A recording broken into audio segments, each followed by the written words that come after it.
It is sometimes claimed that there is a source in the Rambam for yeshiva students not having to serve in the army. Is this true?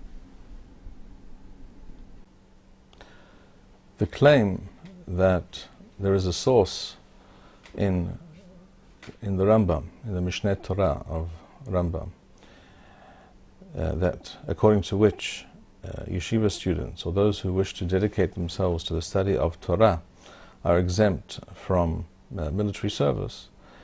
This is not a new idea by any means, and I once heard it reported, I haven't seen this in writing, that HaGaon Rabbi Issa Zalman Meltzer Zatzal, who the famous author of the set of Hidushim, of writings based on the Rambam, called Even HaAzel or Even HaEzel, was once asked this question, and he responded that he was unfamiliar with such a source in the Rambam.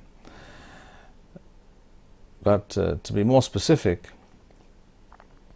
this claim is based on a few lines in Rambam at the end of Ilchot Shemitah Uyovel.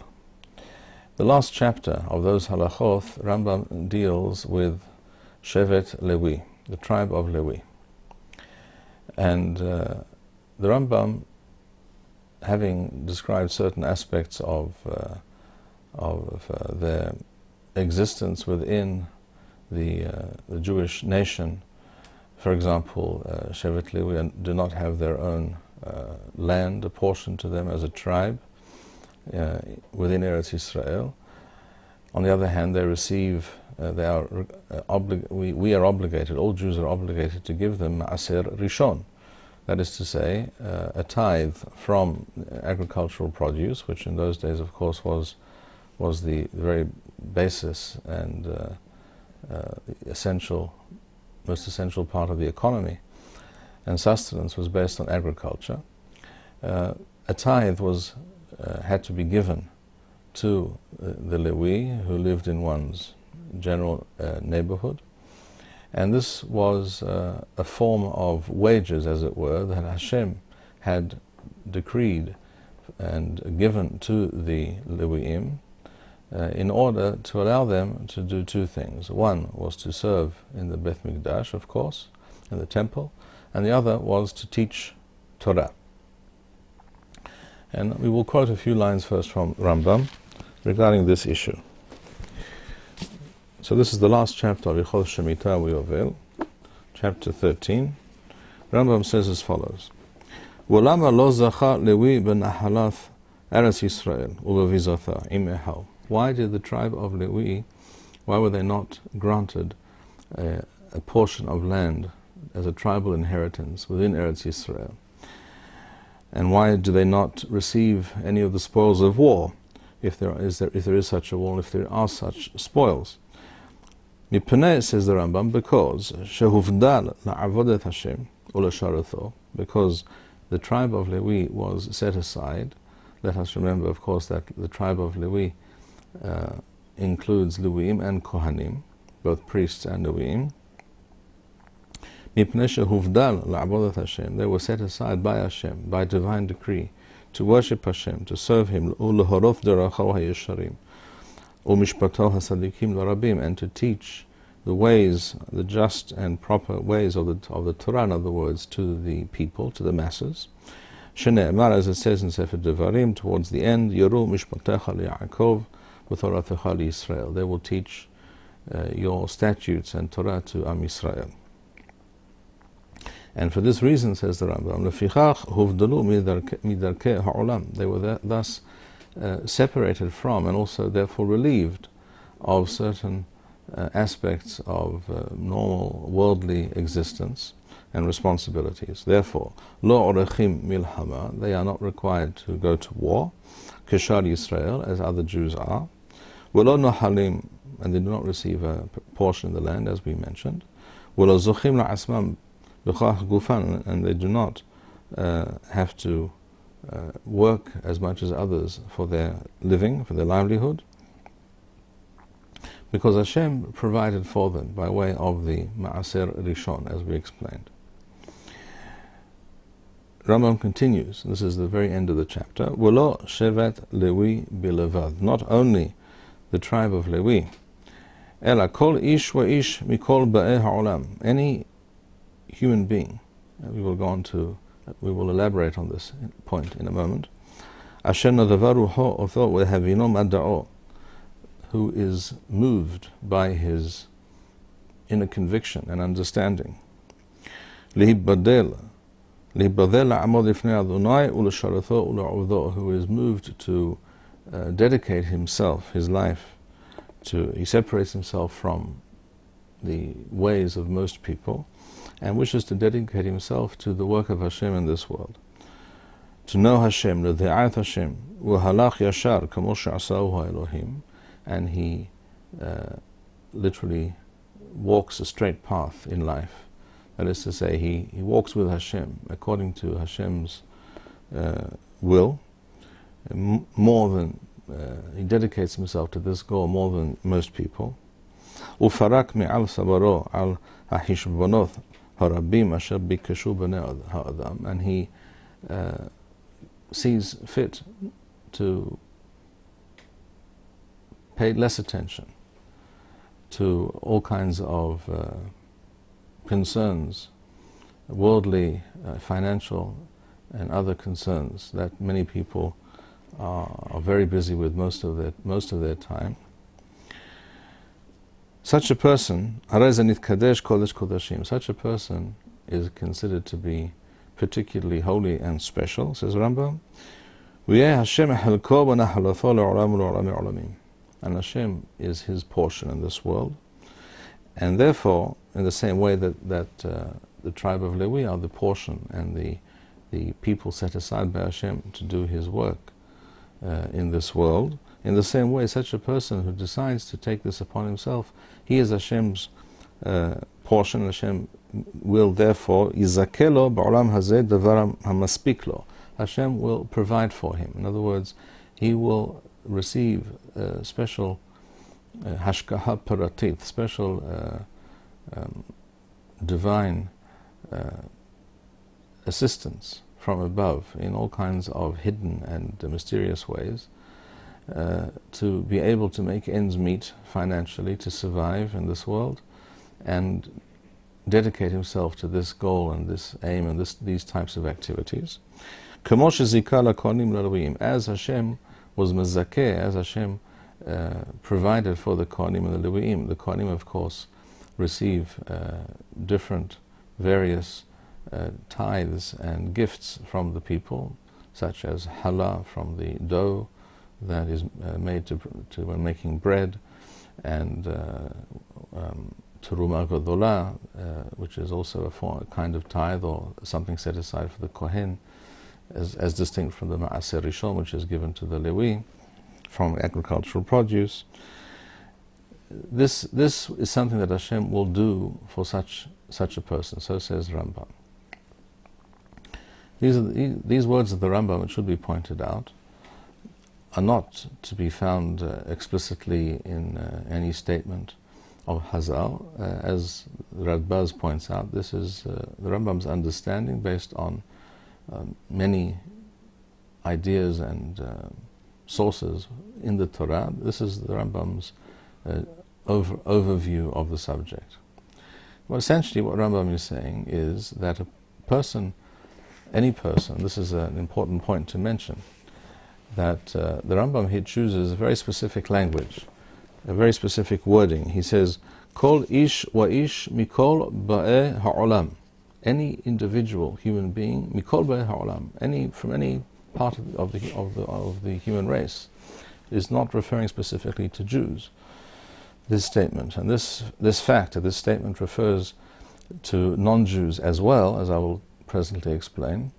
Was first pointed out, I believe, by Mori Rabbi, by my teacher Hagon Rabbi Yosef Gafeh or Kapah, Zichron Livracha, in his commentary on the Rambam here.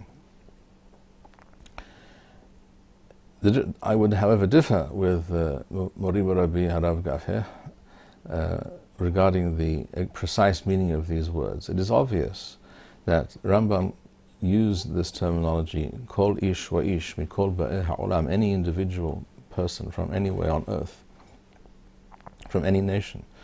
Clearly Rambam meant to include non-Jews, Gentiles, in this statement, which is also an interesting point to consider. But I would say that it doesn't refer only to Gentiles. Rav Gafech claimed or saw in this statement, this whole last statement that we just read, a reference to non-Jews only, that it does not apply to Jews.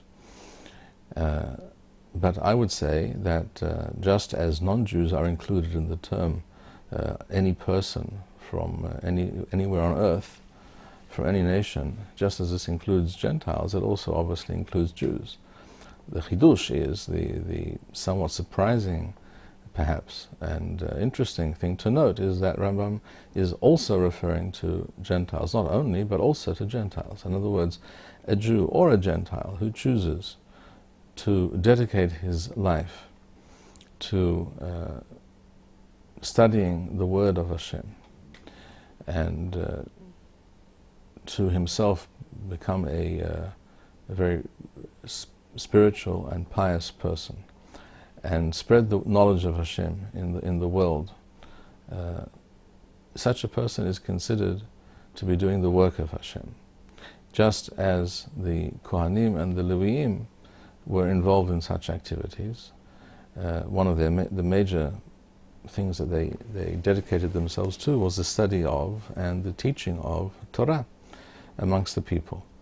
In the same way, any person who chooses to make this his life's work and his life's purpose, any such person is similar to a Levi or a Kohen in this way, and therefore Hashem will look out for him. In other words, Rambam is saying something very interesting, something again which we do not find explicit anywhere in any statement of Hazal, of the sages, and that is that Hashem will apply a special kind of hashgaha paratit, a special kind of providence, and will deal with this person in a way, in such a way that he will be able to maintain such a lifestyle and deal with such issues and spend most of his time on such things without having to be part of the rat race, so to speak,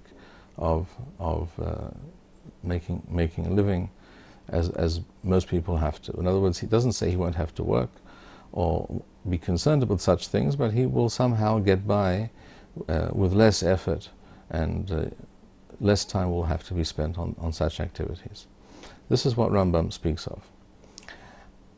This statement of the Rambam was taken by some or seen by some as a source, as a justification for yeshiva students not having to serve in the military, because they say that here we see clearly, Rambam says, a person who wishes to dedicate himself to knowing Hashem, coming closer to Hashem, and studying the Torah, even though the actual words of the Rambam do not mention specifically the study of Torah, but it does speak about a person who wishes to adopt a unique approach and way and path in life, and who wishes to stand before Hashem, to serve Him, to worship Him, to know Hashem, etc. That is what is discussed here. So some people saw in this a reference also, a possible reference to yeshiva students who decide to spend their time in their lives, or certainly part of their lives, studying Torah, and thus they are exempt from other activities such as military service, just as we read in the halakha previously that Shevet Levi, the tribe of Levi, were not required to go to the army. Why is this understanding incorrect? Well, first of all, we could mention that at the beginning of this same chapter, Rambam says as follows, the very beginning of this chapter 13, Shevet Lewi, the tribe of Lewi, Afal Pisha en lahem helek ba'aretz, even though they do not have a portion, they don't have an inheritance in the land as other tribes do. Kvar nistavu Yisrael iten lahem arim l'shevet u'michleshehen. The Jewish people were commanded to set aside from amongst their own inheritance in the land, to set aside for the Leviim who were spread out across the country, because they were not concentrated in one localized area of the land of Israel. They were spread out across the country, throughout the country, and this is one of the reasons why, so they could come into contact with the masses, with the general populace, and be a positive and edifying influence on them, and be able to teach them Torah. If they're all in one area, then they would not come into contact with the majority of the Jewish people. So the Jewish people are commanded to set aside tracts of land, cities, towns, and certain fields beyond the limits of those towns for the use of the Levi'im, of the tribe of Levi and the Kohanim. Would someone suggest that yeshiva students therefore have a claim to be given tracts of land in Eretz Yisrael today? Is that something that someone would think reasonable? I think not. I've never heard such a claim, but if a person believes that a Jew can declare himself, self-declare himself, define himself as a person who is a quasi-Lewi, and therefore he has all the privileges and the halachic status of a Lewi, then this also should apply. So therefore, perhaps all yeshiva students should be given parcels of land, free, in Eretz Yisrael. This is obviously not true, not the case. Similarly, just as the tribe of Lewi is given by divine decree certain forms of income, such as Ma'aser Rishon, and this is theirs by right, and this therefore is an halachic obligation on the other Jews to perform, because they are Levi'im. They didn't choose to be Levi'im, they were born Levi'im, and they therefore have certain responsibilities and tasks that they are bound to perform according to Hashem's will. And therefore Hashem also decreed, again, as a matter of law, as a matter of halacha, not based on people's own volition. It was decreed that they be given certain forms of tithes, etc., to sustain them. It does not follow that a person can decide, I will decide that I'm a Lewi or like a Lewi, and this now obligates people to give me tithes and gifts and forms of sustenance. That does not follow. In fact, Rambam says explicitly, as is well known elsewhere in Hilchot Talmud Torah, in the 3rd chapter, Rambam says as follows in Halacha Yod: Kol ha-mesim al libo, a person who imagines she'asok b'Torah v'lo ya'aseh melacha, that he will study Torah and not do any work, not worry about a livelihood, with panes min asadaka, and will demand and or somehow get charity from the public, from other people, in order to survive. And his purpose is to study Torah. The Rambam says, Harei zeh hilelat Hashem. Such a person is in fact desecrating Hashem's name, ufizayat HaTorah, and denigrating the Torah, v'chiba ma'or hadath, and is in fact doing something very negative in terms of presenting the Torah in an incorrect way, in an improper light to the masses, and thus he, as it were, extinguishes the light of the Torah. And such a person is doing something which is clearly prohibited and very serious, so says the Rambam here. Why? Because it is forbidden to gain material benefit from the Torah, so says Rambam. It is also true that if a person wishes to support a particular Talmid Chachamim or Talmidei Chachamim in general, or a group of Talmidei Chachamim, shall we say particularly Yeshiva, or a group of people who are dedicating themselves to the study of Torah. If a person who has lots of financial means wishes to do so of his own volition, not that the person is demanding it of him, but this is his choice, as Chazal speak of Yisachar and Zevulun, who had such an arrangement. That is something else, and this is also true, we see from the life of Rambam himself. The Rambam himself, for many years, was able to study Torah, dedicate himself to the study of and the writing of Torah, because he was supported by his brother David. His brother was a merchant, a successful merchant, and he made sufficient parnasa for his own family and for Rambam's family, for his brother's family. It was only when his brother David was on one of his business trips, was lost at sea, that Rambam had to begin practicing medicine in order to make a livelihood, make some living. But prior to that time, Rambam was able to do what he did and to become the Rambam because of his brother David. This is a fact that perhaps not all people know, but it is absolutely true. And therefore we see that if it is agreed to, and it is not by coercion and not by any kind of subterfuge, but by people's free will and volition, that they be involved in Torah study in such a way that they support those who are involved in this, that is something very proper, very correct. But a person cannot throw himself, as it were, onto the sibur, onto the public. He cannot make himself a burden on other people, and, as it were, demand, and by right, as it were, that this is what people must do. This understanding is also supported by the Radbaz. Rabbi David ben Zimra, in his Perush on the Rambam at the end of Ilchot Shemitah V'Yovel, writes as follows, and I quote, שהקודש ברוך הוא יזכה לו להרוויח בעולם דבר המספיק לו. In other words, Hashem will come to his aid and will assist him so that he will be able to make a living with minimal effort, so that he will be able to dedicate himself to these spiritual pursuits. This is what the Rambam is speaking about when he says that any person may choose to do this and Hashem will come to his aid. But not that this person can decide to turn himself into a financial burden on others.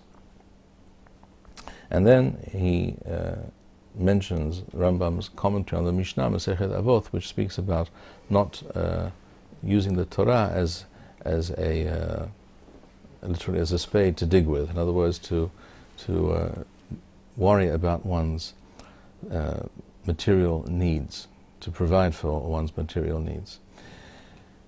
So what we see is that Rambam himself tells us that for a person to decide, I will study Torah, and this now obligates other people to come to my aid, to my assistance, and exempts me from certain responsibilities, such as making a living. This, says Rambam, both in his commentary on the Mishnah, Masechet Avot, which is in Perek Daled, the 4th chapter, and in Ilchot Talmud Torah Perek Gimel, this, says Rambam, is most certainly not correct and is in fact very much prohibited and considered to be a great avera. What Rambam writes here at the end of Ilchot Shemitah V'Yovel is that a person who chooses, who is drawn to such a way of life without being a burden on others, Hashem will, because Hashem controls all events and all aspects of reality. This is the great chidush in what the Rambam is telling us, that Hashem will provide a special hashgaha paratit for such a person to enable him, if he's found worthy in the eyes of Hashem, if he's considered sincere and his spiritual pursuits are of such so pleasing and important in the eyes of Hashem, and as Rambam said, such a person who dedicates himself to Hashem's work is Kodesh Kodashim, is literally the Holy of Holies. In other words, this is an essential part of Jewish and in fact human society. Again, Rambam stresses in this halakha that he's referring to Jews and non-Jews. He says, Kol ish wa ish mikol ba'e ha'olam.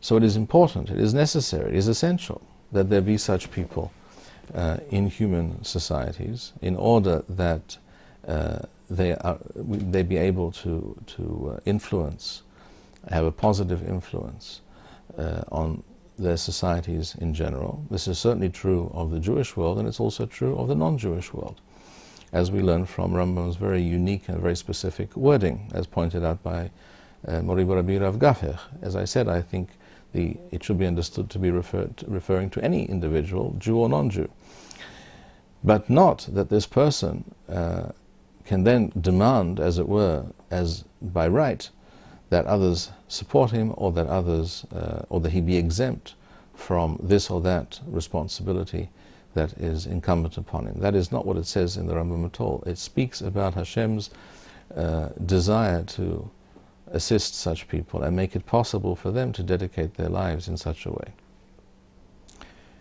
In conclusion, I feel that I should add that when it comes to a discussion of whether public funds should be allocated to the support of and development of Torah-based culture and activities within the Jewish world, and particularly I'm referring here to the Jewish state, that is a different discussion altogether. That has nothing to do with whether a person has some automatic exemption from military service or from other civil obligations because he decides to study Torah most of his time, most of his waking hours. That's a separate discussion altogether. Public funds can and should be allocated to those things that serve the aims, the purpose, and the destiny and future of the Jewish people. And obviously, the study of Torah and all forms, all manner of Torah culture and civilization, which are the very purpose of Am Yisrael's existence in this world, and that is how we define ourselves, and this is how Jewish society should be viewed as the material basis for the perpetuation and development of such a society based on the Torah in all its manifestations, in all areas of life. That is something that is very proper and very correct, and that is something that we can discuss on another occasion. Thank you, Rabbi Bar-Hayim. We would like to encourage our viewers to share these videos with friends and send in your responses. We would also like to suggest the following opportunity to our viewers. If you identify with Rabbi Bar-Hayim's message and would like to sponsor or dedicate a video interview with the Rabbi in honor or memory of a loved one, if you would like to obtain Birkon Nusach Eretz Yisrael or invite the Rabbi for a speaking engagement, please email us at office@machonshilo.org.